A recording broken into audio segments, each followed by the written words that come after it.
Dubbaka BRS MLA కొత్త ప్రభాకర్ రెడ్డికి మంత్రి పొంగులేటి శ్రీనివాసరెడ్డి కౌంటర్ ఇచ్చారు. అధికార దాహంతో బీఆర్ఎస్ రాజకీయం చేస్తోందని విమర్శించారు.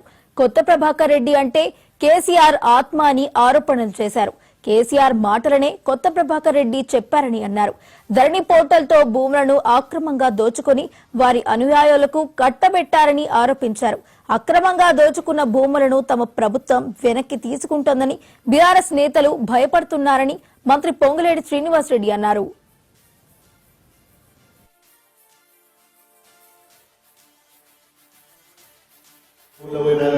కింద బుడ్డపోవడం నుంచి పెద్దోళ్ళంతా మాకు తెలియ ఏ బిజినెస్ మ్యాన్ నాకు తెలిసిన వాళ్ళు ఫ్యాక్టరీ దగ్గర ఆడడం ఉద్యోగస్తులు అన్నయ్య మార్గంలో రాలేదు. ఎందుకు అంటే ఈ గవర్నమెంట్ రకపోతలేదు, దగ్గర పడగొట్టలేదు, దండం పెట్టాం, పైసలు ఇస్తాం, మీకు మస్తు పైసలు ఇస్తాం, కొనుగోలు అవసరం కూడా ఇవ్వలేదు.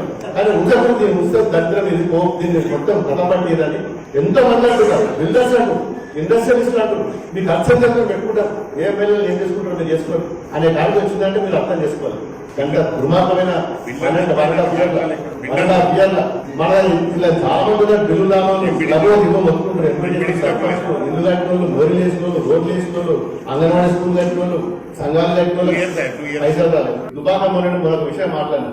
దుబ్బాక నిజంగా చెప్పాలంటే మన తెలంగాణలో 10 ఉమ్మడి జిల్లాలలో కూడా ఇంత అభిమానంగా మరి ఏది లేదు.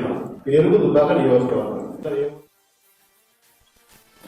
ఇందిరమ్మ ప్రభుత్వం ఏర్పడిన దగ్గర నుంచి ఇదే క్యాసెట్ వాళ్ళు మొదలు పెడుతున్నమాట వాస్తవం. ఈ ఇందిరమ్మ ప్రభుత్వాన్ని మేము కూలుస్తామని అనేక పర్యాయాలు ఆనాడు 10 సంవత్సరాలు పరిపాలించిన పార్టీ నాయకులు తహతాలాడుతున్నారు. కొత్త ప్రభాకర్ రెడ్డి గారు అన్నది వారి గుండెల్లో రైలు ఎలా పరిగెడుతుందో, వారి ఆందోళన ఏంటో ఈ భూభారత్ వచ్చిన తర్వాత చాలా స్పష్టంగా అర్థమవుతుంది. కొత్త ప్రభాకర్ రెడ్డి గారంటే కేసీఆర్ గారి ఆత్మ. కేసీఆర్ గారి నోట్లో నుంచి ఏ మాట రావాలనో అది కొత్త ప్రభాకర్ రెడ్డి గారి నోట్లో నుంచి వచ్చే మాట. దానికి ఉదాహరణ ఉంది. ఆనాడు కేసీఆర్ గారు పార్లమెంటు సభ్యుడిగా రాజీనామా చేస్తే ఆ సీటుని కొత్త ప్రభాకర్ రెడ్డి గారికి ఇచ్చారు. కొత్త ప్రభాకర్ రెడ్డి గారు కేసీఆర్ గారి ఆత్మ అని చెప్పటానికి ఇంకొక నిదర్శనం అవసరంలా. ఇన్ని కోట్లు ఖర్చయినా ఎమ్మెల్యేలని పశువుల్లాగా, సంతలో పశువుల్లాగా మీరు కొని కాంగ్రెస్ పార్టీని ప్రజల ఎన్నుకున్న ఇందిరమ్మ ప్రభుత్వాన్ని కూలగొట్టండి అని కేసీఆర్ గారి సూచనల మేరకే, కేసీఆర్ గారి ఆలోచనల మేరకే, కేసీఆర్ గారి ఆత్మలో ఉన్నదానిని మేరకే ఈ కొత్త ప్రభాకర్ రెడ్డి గారు నిన్న మాట్లాడారు అనటానికి ఇంతకంటే నిదర్శనం ఏమీ అక్కరలేదు. ఇందిరమ్మ ప్రభుత్వం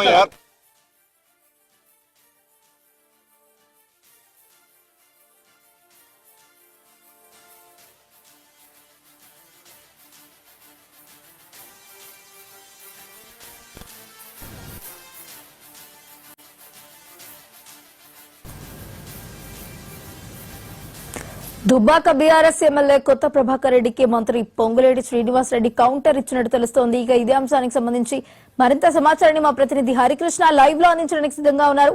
హరికృష్ణ, చెప్పండి.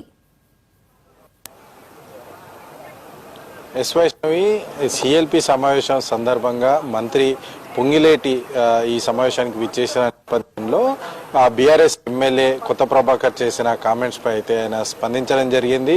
అయితే ఈ కొత్త ప్రభాకర్ రెడ్డి కాదు, కేసీఆర్ ఆత్మ, కేసీఆర్ పూర్తిగా ఏదైతే ఆలోచన ఉందో ఆ ఆలోచన మొత్తాన్ని కూడా కొత్త ప్రభాకర్ రెడ్డి మాటల్లో అయితే బయటకు వచ్చిందంటూ కూడా ఆయన వ్యాఖ్యానించడం జరిగింది. అంతేకాకుండా ఆ కేసీఆర్ సంబంధించి అంటే ఏదైతే కాంగ్రెస్ సర్కార్ ఏర్పడ్డప్పటి నుంచి కూడా కాంగ్రెస్ సర్కార్ని కూలుస్తామంటూ కూడా బీఆర్ఎస్ పార్టీ పదే అంటూ వస్తుంది. ప్రభుత్వం చేసే ప్రతి పనికి కూడా కాళ్ళల్లో కట్టపెట్టే విధంగా చేస్తుందంటూ కూడా ఆయన విమర్శించడం జరిగింది. ప్రధానంగా ఏదైతే గత ప్రభుత్వ హయాంలో ప్రభుత్వ భూములు, అటవీ శాఖకు సంబంధించిన భూములన్నీ కూడా వారికి ఎవరైతే తొత్తులుగా ఉంటారో వారందరికీ కూడా కట్టబెట్టడం జరిగింది. కట్టబెట్టిన నేపథ్యంలో ఈ కాంగ్రెస్ సర్కార్ ఏర్పడిన తర్వాత ధరణి పోర్టల్లో భూభారతి పోర్టల్ తీసుకొని రావడం జరిగింది. తీసుకొచ్చిన నేపథ్యంలో వారన్నీ కూడా కుట్రలు ఏదైతే ప్రభుత్వ భూములు అపరంగా తీసుకున్నారు. అవన్నీ కూడా ప్రభుత్వం తిరిగి స్వాధీనం చేసుకుంటుందని భయపడుతున్నారు. భయపడి ఈ యొక్క వ్యాఖ్యలు చేస్తున్నారు. ఈ యొక్క వ్యాఖ్యలు చేస్తున్నారు. ప్రభుత్వం కూలిపోవాలంటూ కూడా మొదటి నుంచి కూడా వారు కుట్రలు చేస్తున్న వారు ప్రభుత్వం ఎట్టి పరిస్థితుల్లో ఇట్లాంటి వ్యాఖ్యలను సహించలేదు, కఠినమైన చర్యలు ఉంటాయంటూ కూడా ఆయన వ్యాఖ్యానించడం జరిగింది. కేసీఆర్ అటు కేటీఆర్ ప్రభుత్వం ఏర్పడ్డప్పటి నుంచి కూడా ప్రభుత్వం ఎప్పుడు కూలిపోతుందని చెప్పి ఎదురు చూస్తున్నారు. ఈ మొత్తం కూడా కేసీఆర్ ఆడిస్తున్న కేసీఆర్ ఏదైతే బయటికి రాకుండా కేసీఆర్ చేస్తున్న మనసులో ఉన్న ఆలోచన, ఆ మాటలన్నీ కూడా కొత్త ప్రభాకర్ మాటల ద్వారా బయటకు వచ్చాయంటూ కూడా ఆయన వ్యాఖ్యానించడం జరిగింది. కేసీఆర్ ఆత్మ కొత్త ప్రభాకర్ రెడ్డి. అంతేకాకుండా గతంలో ఎంపీగా ఉన్నప్పుడు ఆయన ఆ ఎంపీగా రాజీనామా చేసిన తర్వాత ఎమ్మెల్యేగా పోటీ చేస్తున్న సమయంలో ఆ యొక్క ప్లేస్ మొత్తం కూడా కొత్త ప్రభాకర్, ఆ పార్లమెంట్ సీటు మొత్తం కొత్త ప్రభాకర్ కి కేటాయించారు. అంతేకాకుండా గజ్వేల్ నియోజకవర్గానికి కొత్త ప్రభాకర్ ఇన్ఛార్జ్ గా ఉన్నారంటూ కూడా వ్యాఖ్య చేశారు. మొత్తంగా కూడా ఈ మాటలన్నీ కూడా కేసీఆర్ ని నోట్లో నుంచి వచ్చాయి, కొత్త ప్రభాకర్ నుంచి నోట్లో నుంచి వస్తున్నాయంటూ కూడా ఆయన వ్యాఖ్యానించడం జరిగింది. అయితే ఖచ్చితంగా ఎట్టి పరిస్థితుల్లో కూడా ప్రభుత్వం ఈ యొక్క వ్యాఖ్యలను తిప్పికొడుతుంది. ఎవరైనా సరే ఇందిరమ్మ ప్రభుత్వాన్ని కూల్చివేయాలంటే ఎట్టి పరిస్థితుల్లో సహించేది లేదు. ఎమ్మెల్యేలను పశువుల సంతల్లా కొంతానంటే ఊరుకునే ప్రసక్తే లేదంటూ కూడా వారు వ్యాఖ్యానించడం జరిగింది. అంతేకాకుండా గత ప్రభుత్వ హయాంలో అయితే ఆ భూములకు సంబంధించి వారి ఎవరైతే తొత్తులుగా ఉంటారో వారందరికీ దారదత్తం చేశారు. ఆ దారదత్తం చేసిన భూములన్నీ కూడా ప్రభుత్వం వెనుక తీసుకుంటున్న భయంతోనే ఇట్లా వ్యాఖ్యలు చేస్తున్నారంటూ కూడా ఆయన ఈ యొక్క వ్యాఖ్యలపై అయితే స్పందించడం జరిగింది. మొత్తానికి ప్రభుత్వం ఈ విషయంపై చాలా కాంగ్రెస్ సర్కార్ సీరియస్ గా ఉంది. మరి కాసేపట్లో సిఎల్పి సమావేశం జరుగుతున్న నేపథ్యంలో ఈ యొక్క అంశంపై కూడా చర్చించే అవకాశం ఉంది. ముఖ్యమంత్రి రేవంత్ రెడ్డి దృష్టికి ఇప్పటికీ ఈ విషయంపై వెళ్లిన నేపథ్యంలో కూడా ఈ యొక్క సమావేశంలో ఈ యొక్క వ్యాఖ్యలపై కూడా చర్చ జరిగే అవకాశం ఉంది. చర్చ జరిగి దీనిపై ప్రభుత్వం చాలా సీరియస్ గా ఉన్నదని చెప్పేసి కూడా ఇక సిఎల్పి సమావేశంలో అయితే మరి కాసేపట్లో ప్రారంభమవుతున్న నేపథ్యంలో ఎమ్మెల్యేలంతా కూడా చర్చించుకుంటున్న పరిస్థితి అయితే ఉంది. మరి కాసేపట్లో అయితే ముఖ్యమంత్రి రేవంత్ రెడ్డి అధ్యక్షన సిఎల్పి సమావేశం అయితే మొదలు కానుంది. ఈ యొక్క సమావేశంలో ఈ యొక్క అంశంపైన కూడా చర్చించే అవకాశం అయితే ఉంది. Vaishnavi. Right, thank you Harikrishna.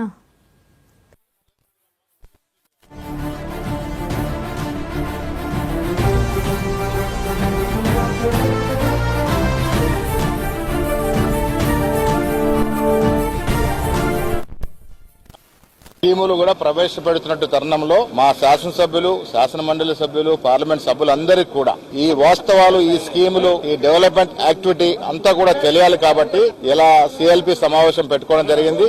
ఇక్కడ స్కీములు ముఖ్యమంత్రి గారు, మేము అందరం కూడా మా సభ్యులందరికీ కాంగ్రెస్ ప్రభుత్వం ఇటీవల తీసుకొచ్చినటువంటి సన్నబియ్యం స్కీమ్ గాని, కుల సర్వే గాని, ఏబిసిడి వర్గీకరణ జీవో గాని, భూభారతి గాని, అదేవిధంగా ఇందిరమ్మ ఇళ్ల స్కీమ్ గాని, ఈ 4 స్కీముల మీద ప్రధానంగా చర్చ ఉంటుంది. మా సభ్యులు ఇచ్చే సలహాలు, సూచనలు కూడా తీసుకుంటాం. మేము సభ్యులకి ఇచ్చే సలహా ఏంటంటే రేపటి నుండి జూన్ 2 వరకు అందరూ కూడా క్షేత్రస్థాయిలో వారి వారి నియోజకవర్గాల్లో ఈ 4 స్కీమ్ల ప్రజలతో మమైకమై ప్రజలకి కార్యక్రమాలు వివరిస్తూ తద్వారా 10 ఏళ్ల ఆర్థిక విధ్వంసం, బీఆర్ఎస్ పార్టీ టైంలో జరిగినట్టు విధ్వంసాల నుంచి బయటపడుతూ ప్రజల ఆశించిన మేరకు, ప్రజల ఆకాంక్షల మేరకు ఇవాళ 15 మాసాలుగా కాంగ్రెస్ ప్రభుత్వం రేవంత్ రెడ్డి గారు ముఖ్యమంత్రిగా, బట్టి గారు, మంత్రులందరూ కూడా చేస్తున్నటువంటి కార్యక్రమాలు ప్రభుత్వాలు ప్రజాస్వామ్య పద్ధతిగా ఎన్నికైన ప్రభుత్వాలు, చోటమోటా కాంట్రాక్ట్ కూల్చే ప్రభుత్వాలు కావు ఇవి. ఎవరన్నా ఆ రకంగా అనుకుంటే అది అవివేకానికి నిదర్శనం. స్కీములు కూడా ప్రవేశపెడుతున్నట్టు తరుణంలో